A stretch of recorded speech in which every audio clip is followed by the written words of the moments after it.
করে নির্যাতিতার বিচারের দাবিতে একটা শান্তিপূর্ণ গণতান্ত্রিক আন্দোলনের উপর যেভাবে আজকে কোচবিহারের মাথাভাঙায় তৃণমূল আশ্রিত দুষ্কৃতীরা আক্রমণ আনলেন, এই ঘটনার নিন্দার কোনো ভাষা নেই। পশ্চিমবঙ্গে যে আইনের শাসন নেই এবং এখানে অবিলম্বে ৩৫৬ ধারা প্রয়োগ করা উচিত বলে আমি মনে করি। শান্তিপূর্ণ আন্দোলনের অধিকার যারা কেড়ে নিচ্ছে, চিকিৎসকদের দাবি নিয়ে সেই আন্দোলনে সারা পশ্চিমবঙ্গের মানুষ আজকে পথে নেমেছে। সেখানে আমরা দেখতে পেলাম কি তৃণমূলের ব্লক সভাপতির নেতৃত্বে এখানকার সমাজ বিরোধীরা সেই আন্দোলনে নিরীহ মানুষদের উপর আক্রমণ হলেও বয়স্কদের তারা ছাড়লেন না। আমি অবিলম্বে এই ঘটনার সঙ্গে যারা জড়িত সেই দুষ্কৃতিকারীদের এবং যে উদয়ন গুহ উত্তরবঙ্গ উন্নয়ন মন্ত্রী, তিনি হুমকিস্বরূপ কথাবার্তা বলেছেন, যারা আন্দোলনে নামবে তাদেরকে আঙুল ভেঙে দেওয়ার কথা বলেছেন।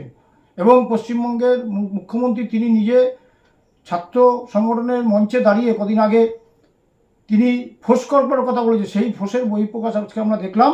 অবিলম্বে উদয়ন গুহকে সহ ওই দুষ্কৃতিকারীদের এবং মমতা বন্দ্যোপাধ্যায়কেও গ্রেপ্তার করে এর বিচার করা উচিত। কারণ তিনি উস্কানিমূলক কথাবার্তা বলছেন, তার মন্ত্রীরা উস্কানিমূলক কথাবার্তা বলছেন।